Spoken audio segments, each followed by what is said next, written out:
오늘의 말씀은 출애굽기 19장 14절부터 25절까지 말씀입니다. 모세가 산에서 내려와 백성에게 이르러 백성을 성결하게 하니 그들이 자기 옷을 빨더라. 모세가 백성에게 이르되 준비하여 셋째 날을 기다리고 여인을 가까이 하지 말라 하니라. 셋째 날 아침에 우레와 번개와 빽빽한 구름이 산 위에 있고 나팔 소리가 매우 크게 들리니 진중에 있는 모든 백성이 다 떨더라.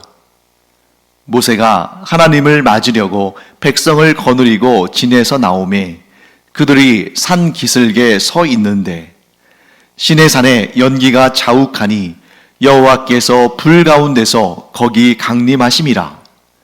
그 연기가 옹기가마 연기같이 떠오르고 온 산이 크게 진동하며 나팔 소리가 점점 커질 때에 모세가 말한즉 하나님이 음성으로 대답하시더라. 여호와께서 시내산 곧 그 산 꼭대기에 강림하시고 모세를 그리로 부르시니 모세가 올라가매 여호와께서 모세에게 이르시되 내려가서 백성을 경고하라. 백성이 밀고 들어와 나 여호와에게로 와서 보려고 하다가 많이 죽을까 하노라. 또 여호와에게 가까이 하는 제사장들에게 그 몸을 성결히 하게 하라. 나 여호와가 그들을 칠까 하노라. 모세가 여호와께 아뢰되 주께서 우리에게 명령하여 이르시기를 산 주위에 경계를 세워 산을 거룩하게 하라 하셨사온즉 백성이 시내 산에 오르지 못하리이다. 여호와께서 그에게 이르시되 가라. 너는 내려가서 아론과 함께 올라오고 제사장들과 백성에게는 경계를 넘어 나 여호와에게로 올라오지 못하게 하라. 내가 그들을 칠까 하노라. 모세가 백성에게 내려가서 그들에게 알리니라. 어제에 이어서 오늘도 하나님께서 시내산에서 이스라엘 백성들을 대상으로 특별한 언약을 맺으시는 그러한 귀한 일을 준비하고 계십니다. 그래서 하나님만 준비하시는 것이 아니라 이스라엘 백성들, 곧 그 언약의 당사자가 되는 이스라엘 백성들도 그 거룩한 언약식에 준비를 하라고 말씀하십니다. 마치 무엇과 같냐면 이 시내산에서의 이스라엘 백성들과의 언약식은 하나님과 이스라엘 백성들 사이에 어떤 영적인 결혼식과 같은 그러한 중요한 의미를 갖죠. 그래서 성경을 보면 하나님께서 이스라엘과의 관계를 자주 어떻게 묘사하시냐면 신랑과 신부의 혼인관계로 묘사하십니다. 또한 신약에 와서도 예수 그리스도와 우리와의 관계를, 우리 그리스도인들과의 관계를 신랑이신 예수 그리스도, 또한 신부인 성도, 교회 공동체 이렇게 묘사를 하죠. 그래서 신앙생활을 처음 시작하시는 분들이나 아직 낯선 그러한 분들은 이런 묘사에 좀 당황할 수 있죠. 특히 남성분들이 그렇겠죠. 나는 남자인데 왜 신부라고 묘사하느냐. 네. 하나님께서 실제로 사람과 또 그리스도께서 실제로 성도들과 혼인관계를 맺으신다는 뜻이 아니라 그만큼 중요한 관계다 하는 것이죠. 자, 한번 우리가 우리의 삶에서 가장 중요한 관계들을 한번 살펴볼까요? 어떤 특별한 언약을 맺지 않아도 기본적으로 형성되는 관계들 가운데 가장 가깝고 친밀하고 소중하고 중요한 관계가 무엇입니까? 부모와 자식 사이의 관계죠. 그래서 우리는 하나님을 아버지라 부르고 하나님은 우리를 자녀라 하십니다. 그리고 이런 언약, 특별한 언약 체결을 통해서 관계를 갖는, 관계를 맺는 그러한 관계 가운데에서 가장 친밀하고 가장 중요하고 가장 소중한 그런 관계는 어떤 관계입니까? 부부 사이의 관계죠. 신랑과 신부의 관계. 그래서 하나님께서는 하나님은 신랑이고 이스라엘 백성들은 신부로 또 그리스도는 신랑이고 우리 성도들은 신부로 이렇게 묘사하시는 겁니다. 그래서 부모와 자식 간의 관계, 또 부부 사이의 관계와 같이 가장 친밀하고 가장 가까우며 가장 사랑과 가장 모든 부분에 있어서 온전한 관계가 바로 부모와 자식 간의 관계, 그리고 부부와의 관계. 이보다 더 친밀하고 밀접한 관계는 있을 수 없죠. 그렇기 때문에 인간 세상 가운데 우리가 깨달을 수 있는 관계들 가운데 가장 중요하고 소중한 그 두 가지 관계를 통해서 우리와 하나님과의 관계를 묘사하고 계시는 것이고, 곧 부모 자식 간의 관계, 부부 사이의 관계. 하지만 이 세상에서는 부모가 자식을 버리기도 하고 자식이 부모를 학대하기도 하고, 부부가 서로 결혼해서 잘 살다가 이혼하면 끝이기도 하고, 그래서 처음에는 그렇게 좋아하다가 나중에는 원수보다 더 미워하는 그런 관계가 되는 경우도 이 세상에서는 볼 수 있지만, 하나님과 우리 사이의 관계, 그리스도와 우리 사이의 관계, 이 영적인 영원한 관계는 어떠한 경우에도 깨지지 않는다, 사라지지 않는다, 누구도 빼앗지 못한다 하는 것을 우리는 잘 알게 됩니다. 그래서 하나님께서 우리를 자녀로 택하셨고 그리스도께서 우리를 신부로 택하셨기 때문에 이 거룩한 관계, 이 영원한 관계는 그 누구도 깨트릴 수 없고 파기할 수 없다. 하나님보다 더 강한 존재가 있다면, 그리스도보다 더 센 존재가 있다면 우리를 하나님으로부터, 그리스도로부터 빼앗아 자기의 소유로 삼을 수 있겠지만 그런 존재는 어디에도 없습니다.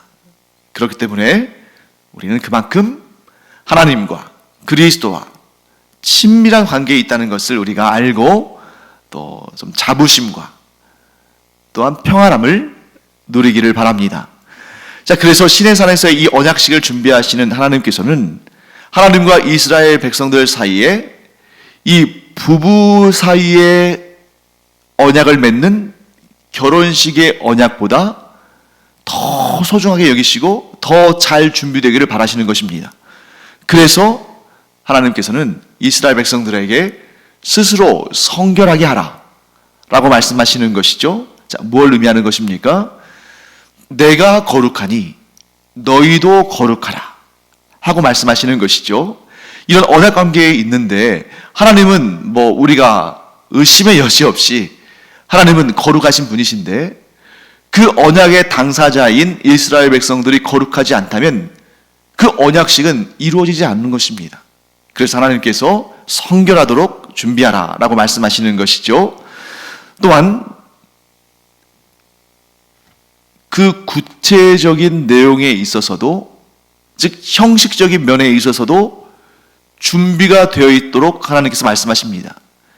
그러니까 형식적인 부분은 이런 것은 아무것도 아니야, 별로 중요하지 않아, 그렇게 생각할지 모르지만 그렇지 않습니다.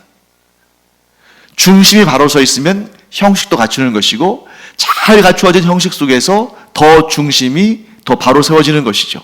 그래서 하나님께서는 이스라엘 백성들에게 옷을 빨아라, 그리고 성적인 면에 있어서 금욕해라 하고 말씀하시는 것입니다.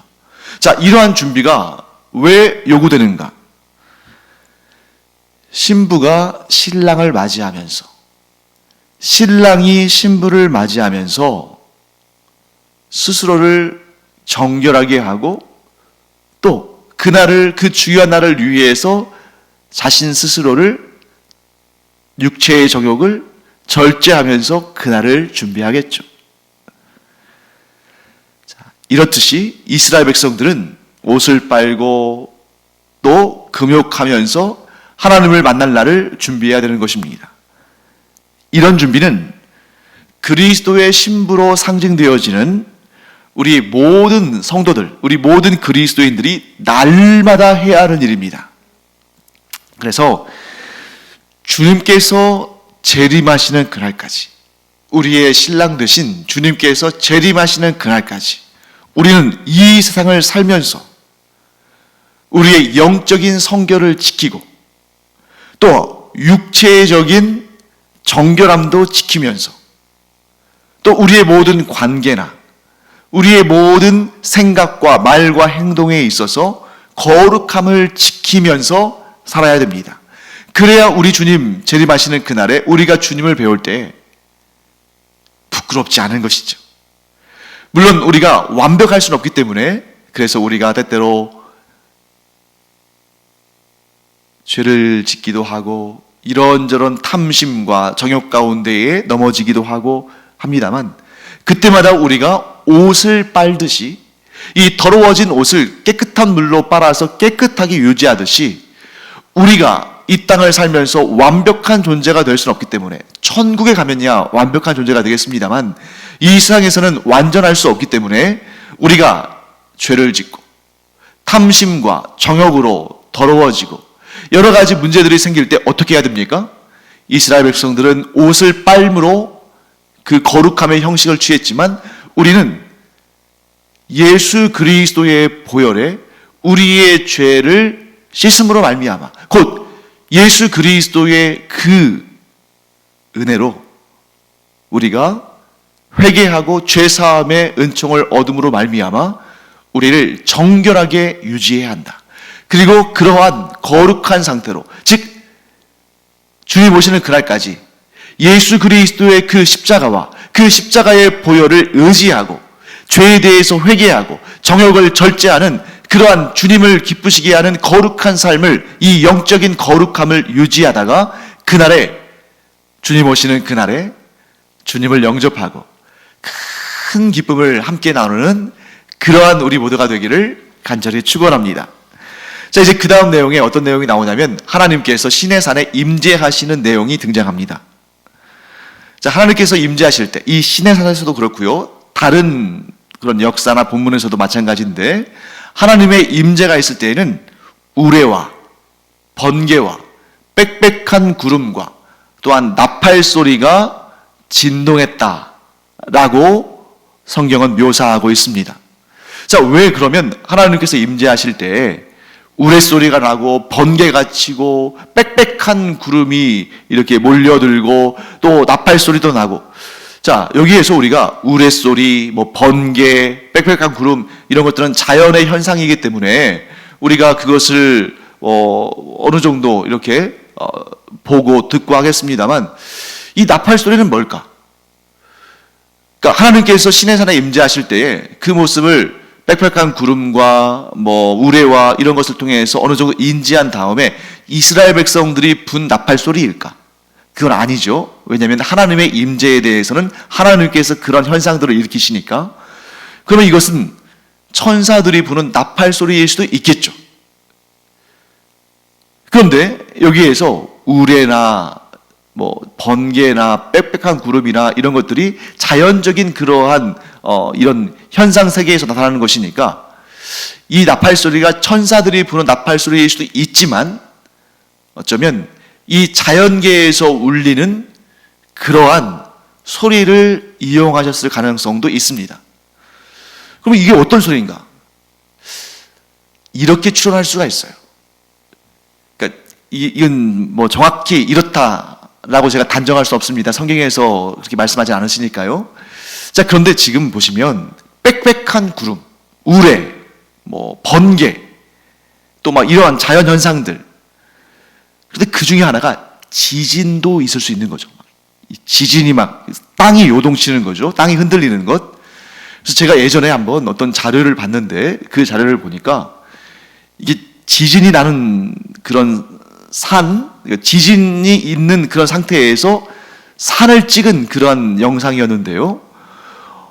지진이 날 때 우리 생각에는 땅만 흔들리고 그러한 어떤 이런 눈으로 볼 때 땅이 이렇게 흔들리는 그런 모습만 볼 것 같은데, 실제로 지진이 일어날 때는 아주 큰 소리가 납니다. 그 소리가 무슨 휘파람 소리 같기도 하고 정말 여기에서 나오는 것처럼 나팔 소리 같기도 하고 이런 소리가 난다는 거예요. 그런 동영상들을 여러분들 유튜브나 이런 데서도 찾아볼 수 있습니다. 그러니까 지금 하나님께서 하나님의 임재하심을 나타내실 때에 이런 자연 현상들을 통해서 사람들이 보고 들을 수 있게 하신다는 거죠. 그럼 왜 그렇게 하시는가? 자, 하나님은 영이시기 까닭에 인간이 육신의 눈으로 볼 수가 없습니다. 하나님의 임재하심을 영적으로 깨닫고 느낄 수는 있지만 하나님의 임재하심을 눈으로 보고 귀로 들을 수 없다는 거죠. 그렇기 때문에 하나님께서 아주 특별하신, 자연적이면서 또 이 자연에서 일반적으로 볼 수 없는 초자연적인, 자연적이면서도 초자연적인, 그러니까 눈으로 보고 귀로 들을 수 있으면서도 이런 일은 오직 하나님만이 행하실 수 있는 그런 특별한 현상으로 하나님께서 임재하셨음을 드러내어 보이신 것입니다. 곧 영적인 존재를 눈으로 볼 수 없고 귀로 들을 수 없는 사람들을 위해서 하나님께서 그들의 수준에 맞추셔서, 즉 눈높이 시청각 자료들을 통해서 지금 이 상황이 그냥 일반적인 자연의 현상이 아니라 하나님께서 저 신의 산에 지금 임재하신 것이구나 하는 것을 그들이 깨달아 알도록 그들의 수준에, 인간의 수준에 맞추셔서 하나님께서 임재하심을 알게 하셨다 하고 우리는 이해할 수 있는 것입니다. 그래서 이런 초자연적인 그러한 어떠한 현상이지만, 그러나 인간이 보고 또한 들을 수 있도록 하나님께서 그들의 눈과 귀를 통해 감지할 수 있는 그러한 방식으로 하나님이 임재하시는 그런 내용들이 구약에 많이 등장하고 신약에도 그와 같은 맥락의 사건이 등장합니다. 그것이 무엇이냐면, 성령 하나님께서 오순절 마가의 다락방에 임하실 때에 어떤 현상이 일어났는가? 자, 성령 하나님 역시 영이시기 때문에 눈으로 볼 수 없고 귀로 들을 수 없고 또 손으로 만져볼 수 없죠. 그러나 성령께서 임재하셨다는 것을 분명히 알려주시기 위해서 특별한 그러한 시청각으로 감지할 수 있는 그러한 기회를 하나님께서 주시는데, 사도행전 2장 1절부터 4절까지의 말씀에 그 내용이 나옵니다. 제가 한번 읽어보겠습니다. 오순절 날이 이미 이름에 그들이 다 같이 한 곳에 모였더니 호련히 하늘로부터 급하고 강한 바람 같은 소리가 있어 그들이 앉은 온 집에 가득하며 마치 불의 혀처럼 갈라지는 것들이 그들에게 보여 각 사람 위에 하나씩 임하여 있더니 그들이 다 성령의 충만함을 받고 성령이 말하게 하심을 따라 다른 언어들로 말하기를 시작하니라. 자, 성령은 분명히 영이시기 때문에 인간의 육신의 눈과 귀로 보고 들을 수 없습니다. 그런데 성령의 임재하심을 보고 듣도록 하나님께서 역사를 하시는데, 호련히 하늘로부터 급하고 강한 바람 같은 소리가 있어. 아마도 지금 오늘 우리가 읽은 이 출애굽기 본문에 나팔 소리라는 것이 바로 이 소리를 의미하는 것이 아닐까 하는 생각이 듭니다. 왜냐하면 나팔이라는 것이 바람을 불어서, 사람이 입으로 바람을 불어서 소리를 내는 것이기 때문에 그것이 바람에 의한 소리죠. 그래서 이 사도행전 2장 2절 말씀처럼 호련히 하늘로부터 급하고 강한 바람 같은 소리가 있었다. 자, 이것을 이제 출애굽기 본문에서는 나팔 소리로 묘사할 수 있는 것이죠. 자, 이런 특별한 방식을 하나님께서 주심으로 하나님의 임재하심을 깨달을 수 있게 하셨다 하는 것을 우리가 알 수 있습니다. 자, 그 다음에 하나님께서는 모세를 통해서 뭐라고 경고하시냐면, 사람들이 하나님이 임재하신 시내 산에 함부로 올라오지 못하게 해라. 하나님과 이스라엘 진영 사이에 하나님께서 경계를 두셨는데 그것을 침입하지 말라, 침범하지 말라고 하나님께서 말씀하십니다. 21절과 22절에 그 이유에 대해서 하나님께서 이렇게 말씀하시죠. 여호와께서 모세에게 이르시되 내려가서 백성을 경고하라. 백성이 밀고 들어와 나 여호와에게로 와서 보려고 하다가 많이 죽을까 하노라. 또 여호와에게 가까이 하는 제사장들에게 그 몸을 성결히 하게 하라. 나 여호와가 그들을 칠까 하노라. 자, 하나님께서 거리를 두시죠. 그러니까 하나님께서 지금 시내산에서 이스라엘 백성들과 특별한 언약을 맺으시는데, 그러면 우리는 이런 느낌을 갖게 되잖아요. 마치 결혼식과 같이 신랑과 신부가 만나서 언약을 하듯이 하나님께서 이 시내산으로 그들을 부르시고 이스라엘 백성들과 특별한 언약, 곧 하나님은 그들의 하나님이 되시고 그 이스라엘 백성들은 하나님의 백성이 되는 이런 특별한 언약을 체결하는데 왜 못 올라오게 하실까? 아니, 이런 영광스러운 자리에, 이런 기쁘고 행복한 자리에 이스라엘 백성들이 시내산에 올라가서 그곳에서 하나님을 배웠고 하나님과 언약을 체결하면 참 너무 좋을 것 같은데 왜 그렇게 하지 않으시고 모세와 또 아론만 올라오게 하신 다음에 경계를 두시고 이스라엘 백성들은 올라오지 못하게 하셨을까? 그것을 저는 하나님과 사람 사이에 거리두기라고 생각이 듭니다. 자, 오늘날 이 코로나 시대에 사람과 사람 사이에, 개인과 개인 사이에 거리두기를 하죠. 그것은 서로에게 바이러스를, 좋지 않은 코로나19 바이러스를 옮기지 못하게 하려고 거리를 두는 것입니다만, 하나님과 사람 사이에, 하나님과 이스라엘 백성 사이의 거리두기는 그런 거리두기가 아니죠. 뭘 의미하느냐? 저는 그것을 에덴 동산의 선악과와 같다는 생각을 합니다. 자, 하나님은 아담과 하와를 창조하신 다음에 그들을 에덴 동산에 두시고 그 에덴 동산에 있는 모든 것을 다 먹고 또 마시고 누리게 하셨습니다. 그리고 하나님의 대리 통치자로서 그 동산에 있는 모든 생물들을 다스리고 또 그들을 보호하고 그들의 통치자가 되도록 하나님께서 그런 아주 존귀한 그런 지위를 주시고 직무를 맡기셨습니다. 그러나 딱 한 가지 금하신 것이 있죠. 그것이 무엇이냐면 그 동산 중앙에 있는 선악을 알게 하는 나무의 실과를, 즉 선악과를 먹지 못하게 하신 것입니다.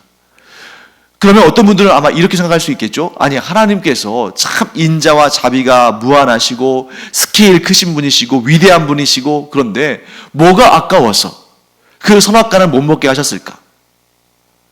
아담과 하와가 얼마든지 그것을 먹어도 될 텐데 주시려면 다 주시지 왜 그 선악과는 못 먹게 하셔서 나중에 그것을 욕심내고 범죄하게 하셨을까? 이렇게 생각할 수 있다는 거죠. 그런데 그것은 잘못된 생각입니다. 하나님께서 에덴 동산에 있는 선악과를 먹지 못하게 하신 것은 그것이 아까워서 하나님 혼자 몰래 드시려고 하신 것이 아니라 하나님은 영이신데 그 무슨 선악과를 드시겠어요? 표식으로 두신 것입니다. 무슨 표식입니까? 하나님과 사람 사이에 차이가 있다 하는 것을 그 선악과를 통해서 드러내신 것이죠. 하나님은 하나님이시고 사람은 사람에게 까닭에 하나님은 하나님의 지위가 있고 사람은 사람의 지위가 있다.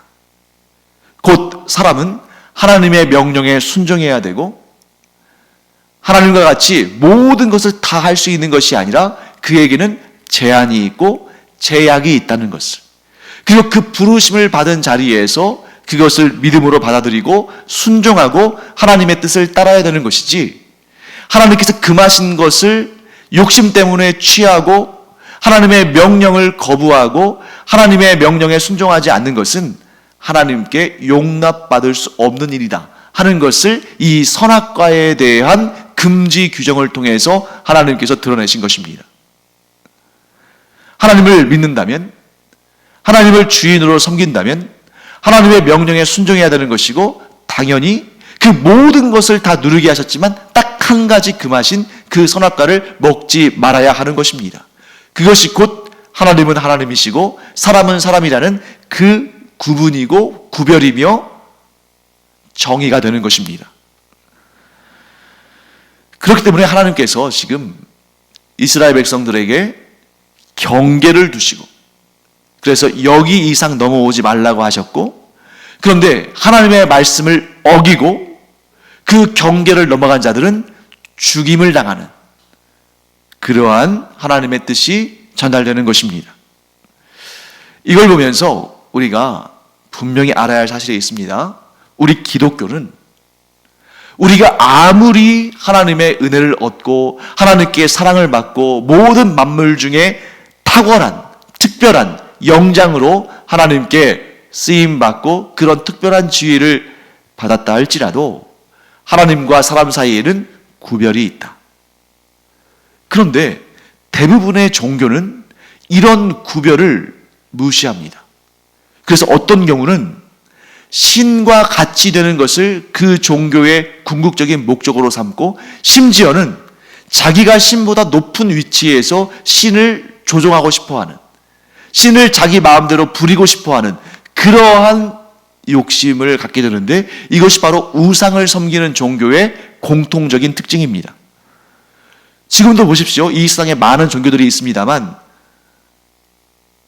그런 종교의 궁극적인 목적이 뭐겠습니까? 자신이 신과 합의를 하거나, 즉 신과 하나가 되거나, 혹은 자기 자신이 신 자체가 되거나, 혹은 신을 부릴 수 있는 능력의 존재가 되는 것, 이것이 우상 종교, 이 세상의 모든 종교들의 공통적인 목적 아니겠습니까? 하지만 우리 그리스도인들은 분명히 알아야 됩니다. 우리가 장차 천국에 가서 영생의 복락을 누리며 사는 그런 완전한 행복, 완전한 복락을 누리며 사는 그때조차도 우리는 하나님이 아니다. 사람은 하나님이 아니다. 우리는 여전히 천국에서도, 이 땅에서는 물론이거니와 천국에서도 하나님의 피조물이며 여전히 하나님을 섬기며 영원히 살아가는 존재들이다. 그래서 요한계시록을 보시면 그곳에서 어떻게 묘사합니까? 모든 구원받은 자들이 그 면류관을 하나님의 보좌 앞에 내려놓고 모든 영광과 감사와 찬양을 하나님께 올려드리는 그런 예배 공동체의 모습으로 구원받은 자들의 그 모습을 묘사하고 있는 것이죠. 또한 천사들 역시 하나님이 아닙니다. 그래서 성경을 보면 천사를 만난 자들이 아주 두려워하면서 떨면서 그 천사들 앞에 절하려고, 경배하려고 할 때 천사들이 어떻게 합니까? 막 만류하죠. 펄쩍 뛰면서 못하게 합니다. 그렇게 하지 말아라. 우리에게 절하지 말아라. 우리도 너희와 똑같은 피조물이고 우리도 너희와 똑같이 하나님께만 경배드리는 그런 자들이다. 그러니 우리에게 절하지 말아라. 곧 하나님께만 경배하고 하나님께만 예배를 드리고 하나님께만 절하라는 그런 이야기 아니겠습니까?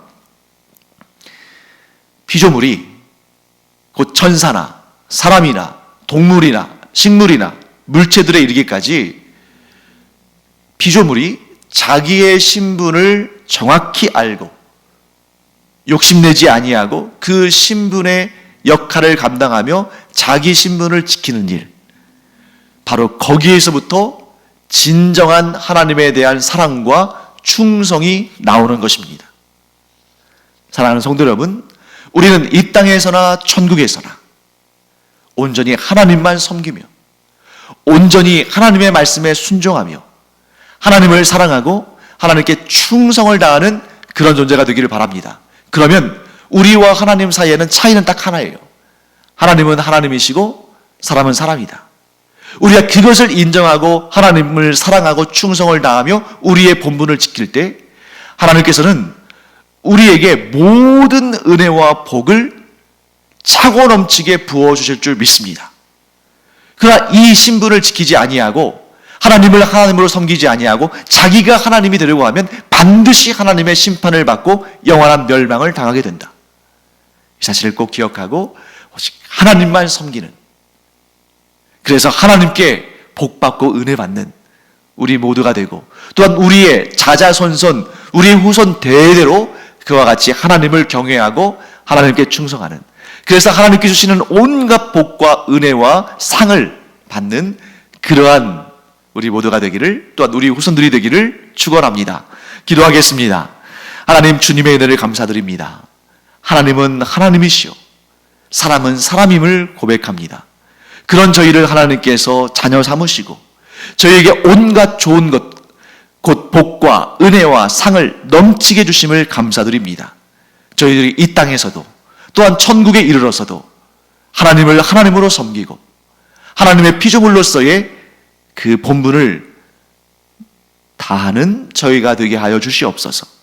감사드리며 예수님의 이름으로 축복하며 기도합니다. 아멘.